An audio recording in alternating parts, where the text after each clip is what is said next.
described this as you guys grinding your way through a win. What did your opponent do tonight that made it tough, that made you have to play that sort of grinding style? The first thing that popped out to me was how they slowed the game down and played very physically. That can really take a toll on teams. That's what really made them stay in the game, honestly. Tonight wasn't the best night for us as an offense. So we were trying to find a way on offense, and end of the game, we played some winning plays. So I think that's how we're fighting end of the game.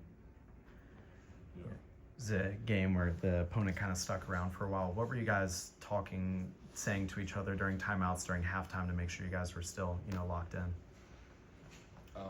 We got a lot of guys with experience on the team, so the talks are more of it's just one of those days. Not a great offensive night, but one we have to grind out defensively, do the little things, and do whatever it takes to win the game. We were just trying to stick to the plan and play hard on defense and execute on offense. Yeah. Samet, your coach described you as such an unselfish player. Is it hard for you to try to take the ball and just force your way in when you have a size advantage on the guy guarding you? Definitely it's not hard, but I'm just trying to play, as a team, and I just don't want to be selfish. And if they're doubling me on post, I'm just trying to pass the ball. I'm not trying to shoot over two players. What did you see? We talked to Coach about Boopy having a night where none of his shots were falling. How much do you guys talk to a guy like that when his shot's not falling, but he's contributing in other ways?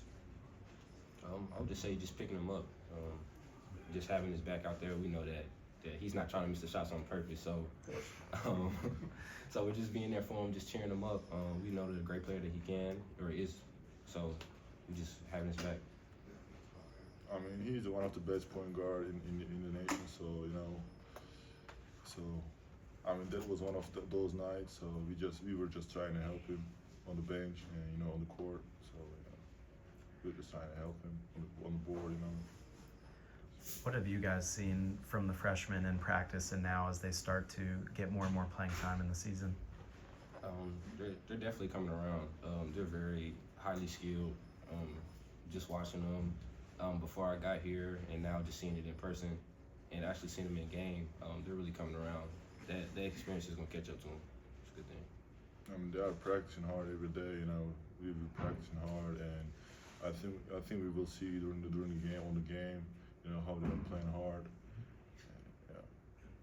Coach Enfield was talking about the freshmen and how they're transitioning into your team. Corey, you're a new guy, but you're not a freshman.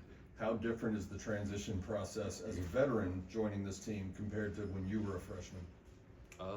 I'd say the first thing is just gaining those guys' trust, just letting them know that I'll go out there and fight for them like a brother. So just doing that, we'll have them following by example, we'll just have them lead on. Thank you, guys. All right.